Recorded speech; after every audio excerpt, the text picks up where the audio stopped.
getting lost is good, but what does that look like?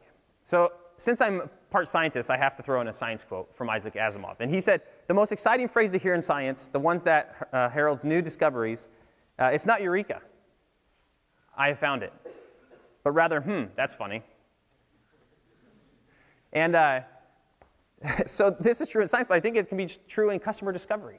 So you go out and you're testing, you say, okay, we have this product that we're trying to develop, and we think people want it, and we're going to go out in the world and do some tests to see if people like it.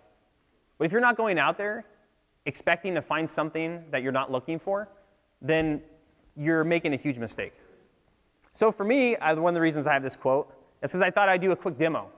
So how many of your engineers have an engineer? OK, cool. So at least maybe over half the audience will hopefully appreciate this. So I'm going to basically show you the experiment I did that led to the core technology of my startup. So my personal story is I started with the technology and made a discovery in the lab, and then started developing that toward a product. And I've come to realize, of course, that that's the backwards way. So I'm going to tell that story, and this is really the discovery moment. So can we get this? Can we get this camera showing this? So I'll just say what I have real quick. So these are electromagnets, and what's happening is in the electromagnets there's a rotating magnetic field. So right now it's going about 5 times a second. OK, now you can see it. And this rotating here is a magnet. So I was in the lab, and what I was working with was a tiny version of these magnets. They're like 1/100th the width of your hair. They're called magnetic beads, magnetic microspheres, but they're incredibly useful in vitro diagnostics for a ton of applications. And we had a magnetic field that rotated. It was actually a motor attached to a magnet. And I started cranking it up. I don't remember why. I just wanted to see how fast it could go. And it was the first time I had this set up alone, so they shouldn't have trusted me with it. But so I have 2 dials here. And OK, so this is what you would expect. This is going around 5 times per second. The magnetic field is going around 5 times per second. And if I increase that, for example, if I go up to 6 times per second, you expect the magnet to go around 6 times per second, right? So OK, if I keep increasing that and I go to 7 times per second, you expect the magnet to go 7 times per second. But does that always happen? If I keep increasing the speed that the magnetic field is going around, will that magnet keep rotating faster and faster? No. So who knows the answer? What's that? You hit a resonant problem. Or it can't keep up, right? And that's the interesting thing. So I'll see if I can reproduce that. So if it gets a little dangerous, maybe I'll take a step back. So all those in the front row, I can give you some protective eyewear if you want. OK, so it's going about 10 times a second. So if you watch, there should be a point where something unexpected happens. And it may not last very long. OK, so we're about 12 times per second.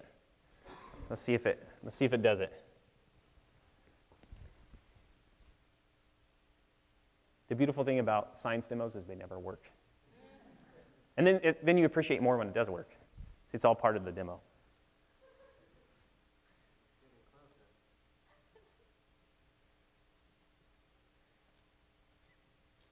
It's not wanting to stop. Well, I can show you what it looks like and stop it with my hand. But basically what happens, I'll just crank it up a bunch and see what happens. It's not wanting to go up anymore. Look at that. Didn't know that today's talk would be dangerous, right? Well, it doesn't want to participate. But what you expect to see, let's see if I can. So now the field is still going fast. But see how it's vibrating and doing some funny things? What happens is it'll actually still rotate. But this might be rotating 100 times per second, and this will rotate 1 time per second. So they go from being synchronous to having 2 different speeds, so they become asynchronous. And when this happened, I was looking on a microscope at these tiny magnetic particles. When this happened, it was like, what in the world is that, right? So the first thing was like, oh, hey, this could depend on viscosity, right? So then the engineer starts kicking in, and the scientist starts kicking in. And then we thought, well, you know what? There's some other things you could do with this. And here's just to show you, can we get the other thing back up? Here we go. Now I know why no one's done a demo before. OK, so this is one of those tiny magnetic beads. I get like 1 micron, right? And this is the orientation, the north and south of that magnet. And this is the magnetic field. So if I start this, when they're synchronous, this is what it looks like. So here you can see the speed. This is from the real equations. And they're going the same speed. And as I increase that speed, the unexpected thing happens. They become asynchronous. And this is what it looks like. This is the real behavior. So this magnetic particle starts vibrating and doing these strange things. And we get this curve, this linear part of this curve and the nonlinear part of the curve. And wow, that's a really sharp point. That means it's very sensitive to what's in the fluid. So we started thinking about things that we could do with this. And if I let this go, it'll basically just go through this whole curve. And what's happening is the field's going faster and faster, and the magnetic bead is going slower and slower. But what's it useful for? Well, we thought, what if we throw bacteria at this thing? What would happen when they bind? It slows down. When a single bacterium binds to the spinning bead, it slows down by like a factor of 4. And if we leave it, the bacteria grows, and you can actually get a single-cell growth curve. And then you can add an antimicrobial agent to see how it responds. Right? So then we're like, oh, wow, this is pretty interesting. And we demonstrated this. It was the first of its kind. Nobody had this level of sensitivity with this kind of sensor in the world, and it's like, wow, could we do something with this? But still, we're like, well, who cares about this? Really? Right? Who cares if we can measure the growth of a single bacterium? Scientifically, it's amazing. Right? I could craft experiments all day long that would build upon this, and I could publish paper after paper and give scientific talk after scientific talk, but whose life is this going to change? Whose life is this going to improve? Whose life is this going to save? So since we really wanted to do something with this, we had to go to the next level, which was to find something worth failing for. So if part of the process of innovation is a lot of failure, it's not fun to fail. So we needed to find something bigger, something that was worth failing for. And what we wound up identifying was a problem of bacterial resistance. So you may have seen it in the news recently, even on like NPR and some different radio shows. They've been talking about this problem of increasing resistance of bacteria to antibiotics. The CDC actually considers it to be one of the world's most pressing health problems. And it goes like this. If you got an infection right now and went into the world's best hospital, it would take them a minimum of 2 days to determine what's the best antibiotic to stop your infection. 2 days.